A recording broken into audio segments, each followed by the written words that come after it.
Buenas tardes. En lo que me traen agua porque me quedé seca. Vamos a ir a la lectura y así ya la tenemos preparada. Está en Mateo 7, de los versículos 13 al 14.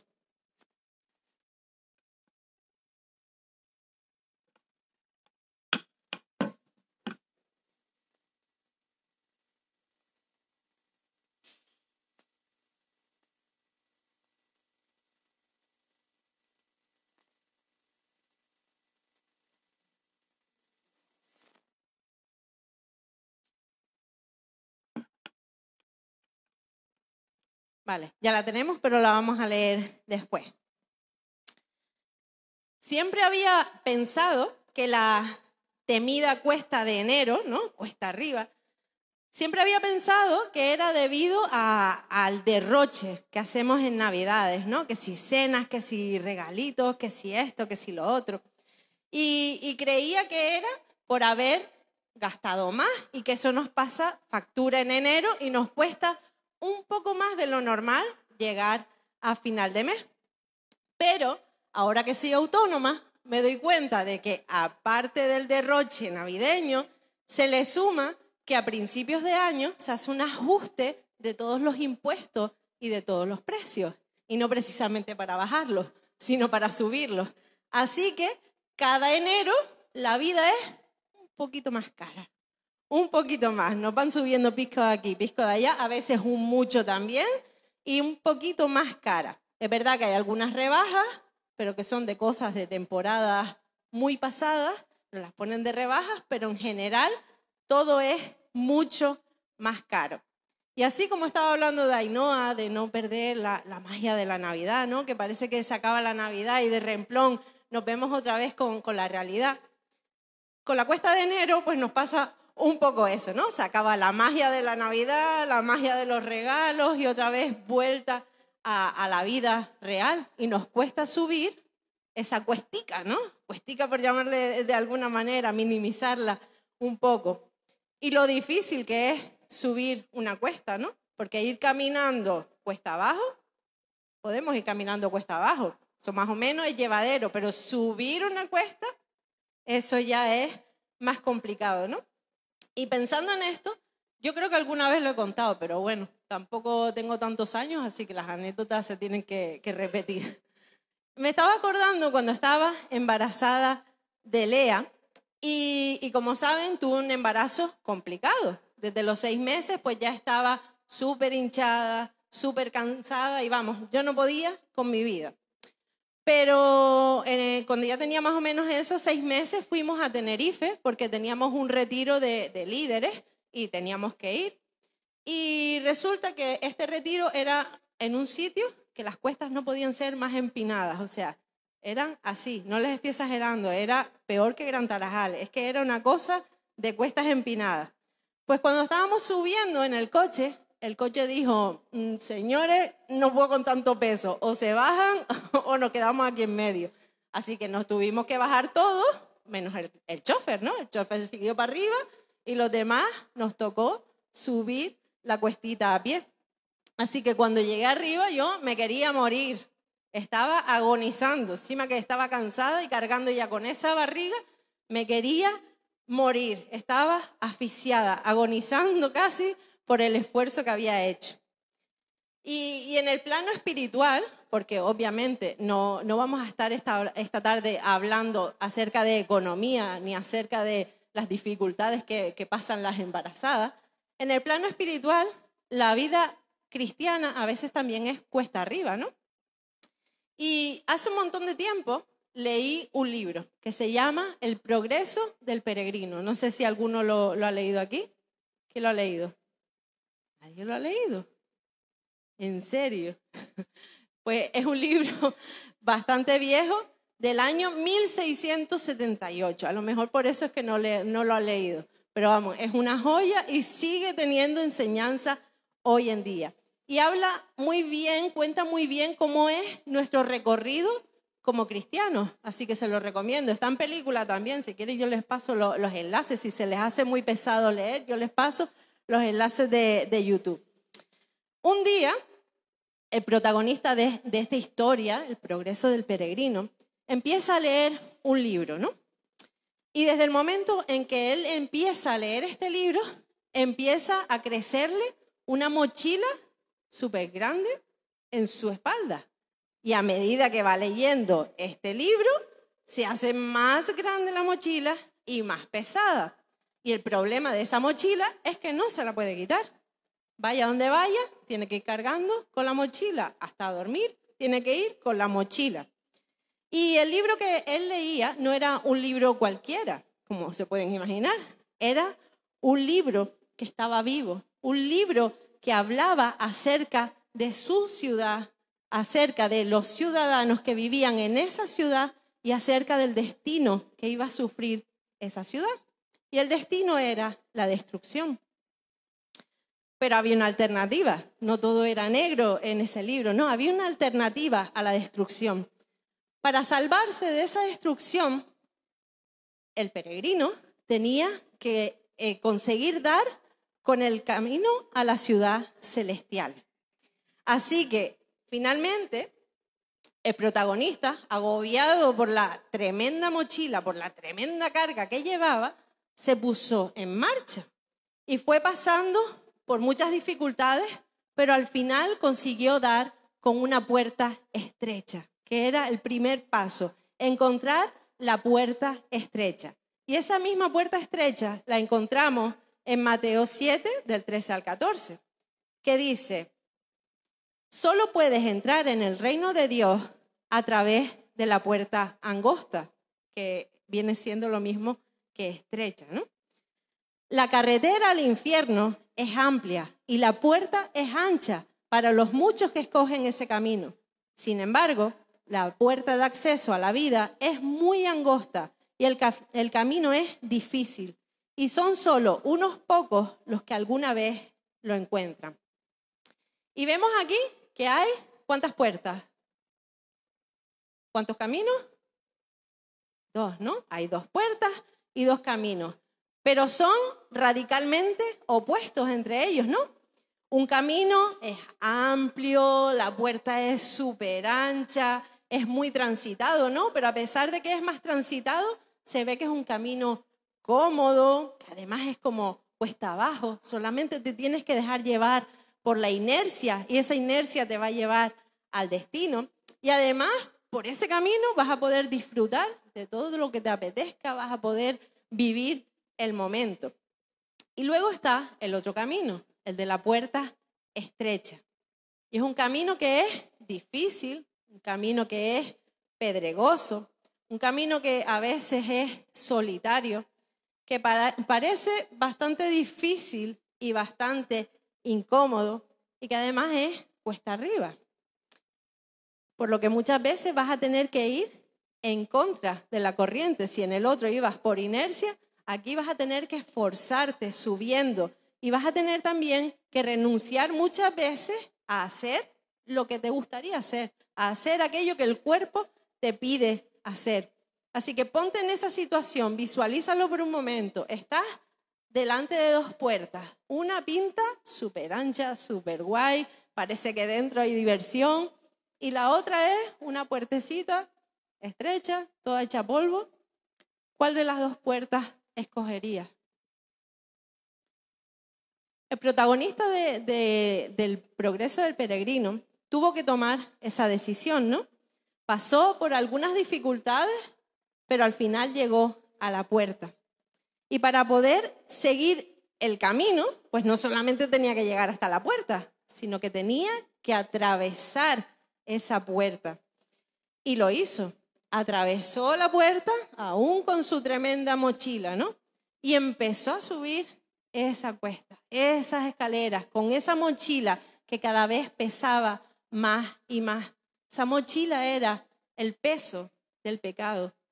Y cada vez él era más consciente de su propio pecado y por eso cada vez pesaba más la culpa en él. Era más consciente de su pecado y más consciente de que necesitaba ayuda, porque por sí mismo no podía quitarse la mochila, no podía hacer nada.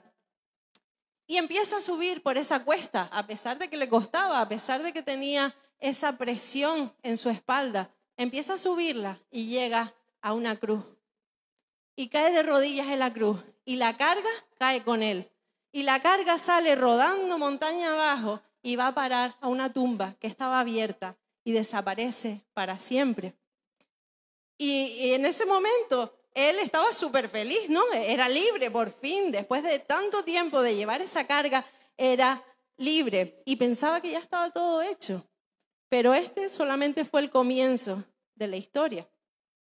Aún le quedaba por pasar por lugares muy difíciles, lugares como el pantano del desaliento o el valle de sombras y muerte. Qué nombres tan alentadores, ¿verdad? Qué cosa tan bonita, qué ganas de pasar por ahí. Se iba a tener que enfrentar a un demonio que se llamaba Apolión, a un gigante que se llamaba Desesperación, pero también se iban a encontrar con otros personajes, entre otros, con uno que se llamaba Esperanza y con otro que se llamaba Fiel.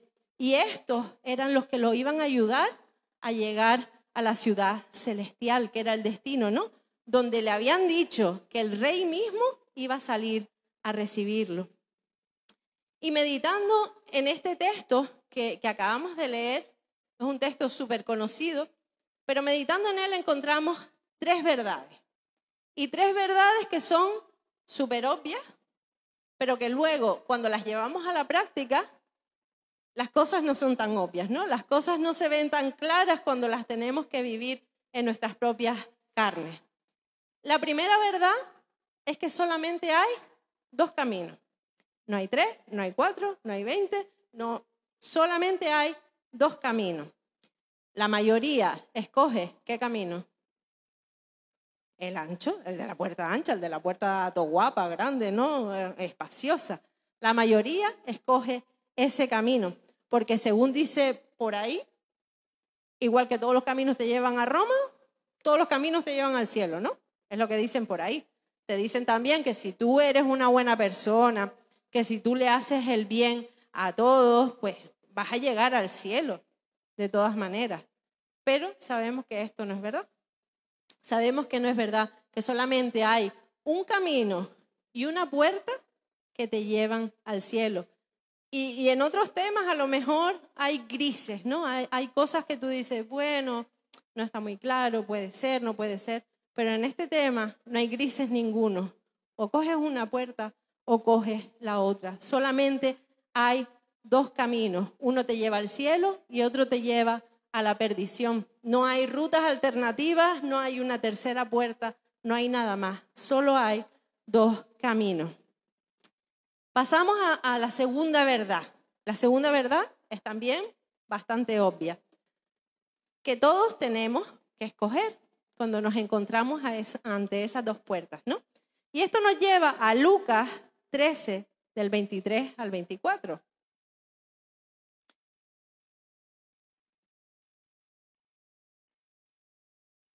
Y dice, alguien le preguntó, Señor, ¿solo unos pocos se salvarán? Él contestó, esfuércense por entrar por la puerta angosta del reino de Dios, porque muchos tratarán de entrar, pero fracasarán. El concepto de que hay 2 caminos, pues era algo muy común en la literatura judía, ¿no? Ellos tenían asumidos que había un camino para lo bueno y un camino para lo malo. Mucho, mucho antes de que Jesús viniera al mundo, en la literatura judía ya había registrado esto, que había un camino del bien y un camino para el mal. Así que cuando Jesús usa este término del camino, pues para ellos era muy familiar, era una cosa que no era nada del otro mundo. Y a nosotros también cuando nos dicen que hay un camino, pues no es algo que nos suene a chino tampoco, ¿no? Nosotros tenemos bastante asumido que las personas toman sus decisiones y que en base a esas decisiones, pues van a acabar por el buen camino o por el mal camino. Pero los judíos pensaban en el contexto de Jesús, ¿no? En ese contexto, ellos pensaban que solamente por el hecho de ser judíos, pues ya estaban en el buen camino, que no había nada que decidir. Nacieron de padres judíos y ellos ya estaban automáticamente en el buen camino.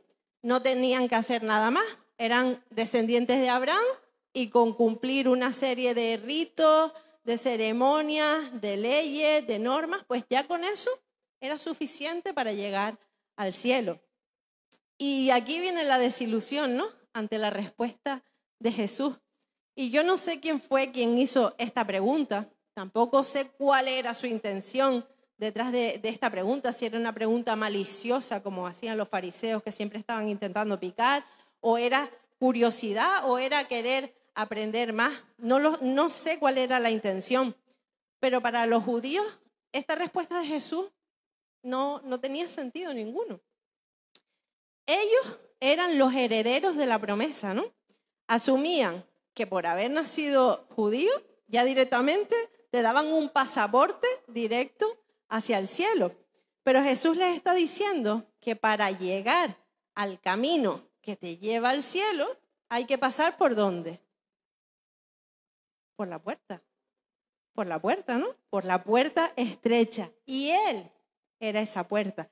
Les está diciendo, en otras palabras, yo sé que ustedes se creen con derecho, pero yo soy el único camino al cielo. Yo soy la puerta, aunque ustedes no lo reconozcan. Estoy disponible para todo aquel que quiera pasar por mí, no solamente para el pueblo judío, para todos está disponible. Pero lamentablemente, como dice Jesús, solamente unos pocos lo logran. Y les está diciendo que mientras no acepten que Él es el único puente que se extiende entre Dios y el ser humano, no pueden llegar al Padre, por muy buenos que sean, por muy judíos que sean, por muy cumplidores de normas y estrellitas que tengan y galardones que tengan, no pueden llegar al cielo. Tienen que aceptar que ni por su linaje ni por sus obras son capaces de poder acceder. Tienen que reconocer su incapacidad de acceder a Dios por culpa del pecado, porque a veces no somos conscientes de esto. La incapacidad que tenemos de acceder a Dios por culpa del pecado. Ellos tenían que aceptar que tenían que llegar a los pies de Jesús y aceptar que Jesús, en ese momento que Jesús lo estaba diciendo, no, pero después que Jesús iba a pagar la cuenta por toda la humanidad, para que el Padre pudiera verlos a través de Él mismo, ¿no? Y en esos tiempos estaba pasando eso, pero es que en estos tiempos sigue pasando lo mismo. A lo mejor no nos movemos entre judíos, pero es que nuestra sociedad sigue estando exactamente igual. Y que vengas a la iglesia, que seas una buena persona, que hayas nacido en una familia cristiana, que tu abuela fue la primera evangélica de tu pueblo y antes de tu abuela ya tenías ahí como antecedentes de... Da igual que te santigües, da igual que lleves una tremenda cruz colgada del cuello, da igual que estés de acuerdo con los valores que la Biblia enseña. Eso no te garantiza que tienes acceso al cielo. La salvación es por gracia, ¿no? Y la justificación es por medio de la fe. Pero pasar por la puerta estrecha es una decisión de quién? Personal, ¿no? Es una decisión personal, es una decisión que nadie te puede obligar, es una decisión que tienes que tomar tú mismo. Tomar esta decisión implica que te tienes que implicar. O sea, es una redundancia, pero implica que te tienes que implicar, que tienes que tomar la decisión de elegir la puerta estrecha, tienes que pasar por ella y que tienes que asumir además que pasar por esa puerta implica seguir a Jesús y dejar de seguirte a ti mismo, renunciar a ti mismo. La salvación es por gracia, ¿no? Lo acabamos de decir. ¿Y gracia qué significa? En una sola palabra. Inmerecido, ¿no? Es gratis, es un regalo. Tú no te la mereces, pero es que yo tampoco me la merezco. Ninguno nos la merecemos y ni siquiera podemos ganarla, por más que nos esforcemos, ¿no? Y la justificación es por medio de la fe. Es decir, que tú no te puedes declarar ni justo ni inocente delante de Dios. Solamente Dios, a través de la persona de Jesús, puede decir que tú eres justo. Esto es por medio de la fe. Y este era el problema de ese tiempo de Jesús, que pensaban que tenían ese derecho de ir al cielo por ser de cuna judía y porque ellos mismos se declaraban a sí mismos inocentes, ¿no? Y es un problema que tenemos hoy. No tienes derecho a ir al cielo, ni yo tampoco. No eres inocente porque tú lo digas. Quizás pensabas que a lo mejor el buen comportamiento o aparentar ese buen comportamiento es suficiente. O piensas que sí, que tú eres inocente porque tú no has matado a nadie. Pero déjame decirte algo que yo creo que todos los que estamos aquí lo sabemos, pero siempre es bueno recordarlo. Cuando Adán y Eva pecaron, el pecado entró en el mundo, ¿no? Toda la creación sufrió las consecuencias de esa caída. Animales, todo lo que es el mundo en sí, y nosotros también sufrimos las consecuencias. Pero no solamente estamos sufriendo las consecuencias de lo que dos personas hace miles de años decidieron hacer, tomaron una mala decisión y ahora nosotros, pobrecitos, inocentes y justos, estamos cargando con esa culpa. Nosotros a ese pecado original cada día le añadimos más y más pecados de nuestra propia cosecha, aunque nos creamos muy buenos, muy inocentes y muy justos. Así que no eres inocente, ni yo tampoco, por más buena persona que seamos, ¿no? Y no podemos acceder a Dios si no aceptamos que Jesús pagó por nosotros y que Él es el único inocente que pagó el rescate por una humanidad que estaba perdida.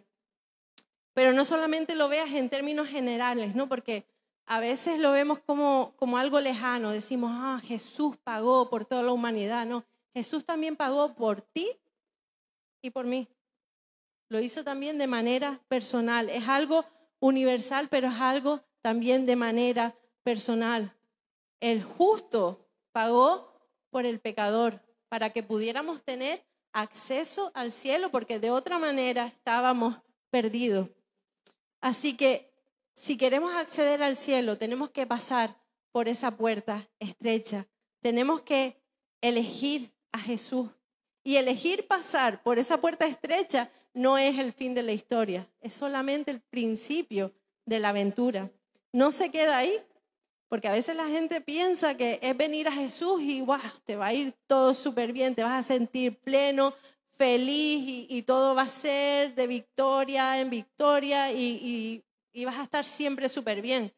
La cosa se va a poner difícil una vez que tomes la decisión de pasar por esa puerta estrecha y el camino va a ser fastidiado, pero el destino vale mucho la pena. Y la tercera verdad que encontramos en estos versículos es también algo súper obvio. Y es que el camino estrecho es incómodo. Es súper obvio, ¿no? Es de tontería. Obvio que un camino estrecho es incómodo. Es más incómodo que uno ancho, ¿no? Por más liso que a lo mejor esté, ese tramo del camino es más incómodo que andar por un camino ancho. Es incómodo porque requiere esfuerzo de nuestra parte. Pero ¿por qué tenemos que esforzarnos si acabamos de decir que la salvación es por gracia? ¿Por qué tenemos que esforzarnos? Porque el esfuerzo no nos va a salvar. La salvación sigue siendo por gracia. El esfuerzo no es lo que nos salva. Pero pasar por la puerta estrecha significa tener que hacer el esfuerzo de doblegar nuestro orgullo. Y muchas veces en la Biblia nos vamos a encontrar que la palabra que se traduce al español como esfuerzo viene del griego agonizomai. Agonizomai. ¿De qué les suena esta palabra? ¿A qué se parece? Agonizar, ¿no? Agonizar, agonía. Y agonizar, una de las definiciones es morirse por algo, desearlo vivamente, luchar por conseguirlo. entrar por la puerta estrecha implica lucha, implica esfuerzo. Si entras por esa puerta te tienes que agonizar, te tienes que morir por conseguir llegar a ese destino. Y el esfuerzo no nos salva, pero debemos esforzarnos para mantener a nuestro orgullo y nuestra tendencia natural a querer pecar, para mantenerlos a raya. Y aparte de eso, también tenemos que esforzarnos, porque entre nuestro orgullo, nuestra tendencia a amar el pecado, también va a estar Satanás, por otro lado, pendiente de nosotros para hacernos caer, porque él es el más interesado en distraernos, en desanimarnos, en que nos rindamos, en que tiremos la toalla. ¿Para qué? Para que vayamos a su gran avenida a darnos un paseo de cuesta abajo, ¿no? El camino estrecho requiere energía, requiere que estemos concentrados, que no nos distraigamos, requiere compromiso personal, requiere renunciar a uno mismo, que esto es una de las cosas más difíciles. Y también a veces vamos a sufrir persecución y tentación en el camino. Y es por eso que muchas veces nuestro intento de hacer las cosas bien, nos vemos derrotados, ¿no? Nos vemos como, no puedo más, tengo unas ganas de tirar la toalla, que es que el agobio de querer hacer las cosas bien y no poder hacerlas derechas, nos da ganas de tirar la toalla. Pero el camino hacia la eternidad, el camino hacia la ciudad celestial, es un camino estrecho, es un camino que es incómodo.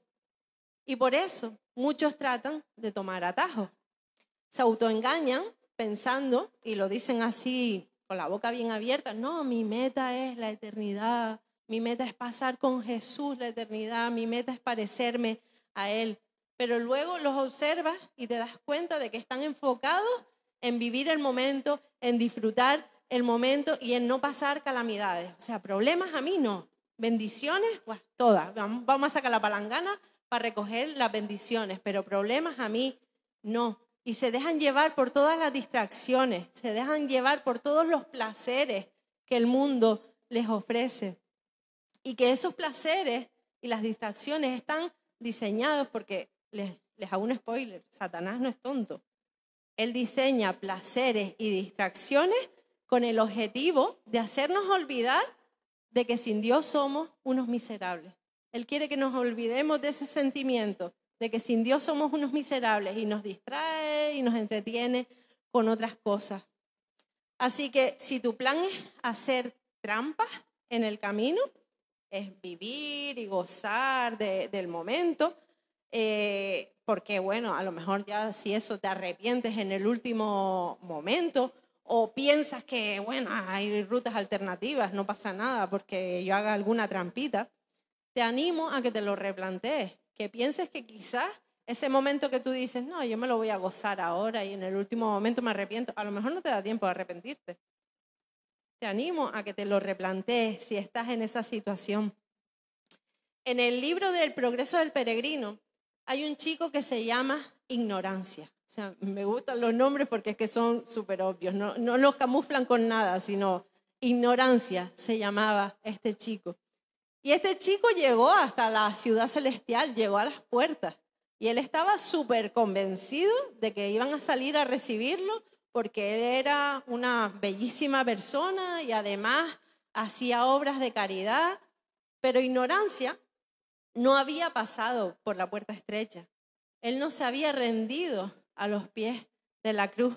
Así que cuando llegó a la ciudad, todo emocionado de que el rey iba a venir a recibirlo, el rey le mandó a decir que se fuera porque no lo conocía. Así que cuidado con los atajos. Y no me gustaría terminar así, ¿no? Porque es un final como drástico, como crudo, aunque es la realidad. Pero no me gustaría terminar así. Al final del libro, Cristiano se despierta, que es como se llamaba, cristiano, según la versión que lean. Se despierta y se da cuenta de que todo ha sido un sueño, ¿no? Y esto significa que hay una nueva oportunidad de hacer las cosas bien. Y yo no sé si has pasado por la puerta estrecha o no, o quizás estabas en el buen camino, pero te desviaste porque habían unas cosas chulísimas en ese camino ancho y te dejaste llevar, pero todavía estás a tiempo de redirigir tus pasos y volver al camino. Y yo sé que es difícil porque somos humanos, o sea, somos santos, pero todavía no. O sea, todavía tenemos que luchar con esa parte de nuestra humanidad, con esa tendencia natural a querer pecar. Y es difícil porque a veces tú ves a las personas que están haciendo las cosas mal y les parece que les va mejor que a uno que está intentando hacer las cosas bien, ¿no? Y te da rabia y dice, pues voy a hacer yo también las cosas mal. Pero tenemos que enfocarnos no en el ahora, en lo que aparentemente a los demás le va bien, sino que tenemos que enfocarnos en la meta, en la eternidad, a dónde nos lleva el camino que estamos tomando. Y el camino de la puerta estrecha es un camino duro, es un camino que a veces va a ser amargo, pero la meta es dulce y eso hace que valga la pena, ¿no? Como cuando nos premiamos después de haber hecho un súper esfuerzo y nos damos un premio. Eso hace que valga la pena, eso hace que nuestra motivación esté ahí. Cristian, el protagonista de la historia, se encontró con un montón de pruebas por el camino. O sea, porque no piensen que es que él empezó su camino y lo hizo todo súper bien y no falló ni nada. Él falló un montón de veces. Se desvió del camino también varias veces siguiendo su corazón. En vez de seguir las instrucciones, seguía su corazón, seguía su intuición, pero encontró a personas que lo alentaron a volver al camino, a seguir el camino. Se encontró, por ejemplo, con evangelistas, que cada vez que se salía del camino y andaba perdido por ahí, evangelista venía y le recordaba la verdad del evangelio. Se encontró con esperanza y se encontró también con fiel. Y es que Dios no quiere que andemos solos, porque no fuimos diseñados para andar solos. Si alguien le dice, no, yo mi espiritualidad, yo la vivo a mi manera, en mi casa, a mí no me hace falta una iglesia, una comunidad. Mentira. No fuimos diseñados para andar solos, necesitamos una comunidad. Necesitamos es que la gente nos anime y nosotros animar a otros. Y es cierto que hay decisiones y hay tramos del camino en los que vas a tener que estar solo, los vas a tener que pasar solos. Y hay decisiones que tienes que tomar solo, porque son tan personales que nadie puede ayudarte. Pero aparte de ser el protagonista de la historia, ¿no? Porque cuando leemos una historia siempre nos ponemos en el papel de protagonista. Aparte de ser cada uno un peregrino en ese camino a la ciudad celestial, también tenemos que ponernos en el papel como si fuéramos los personajes secundarios.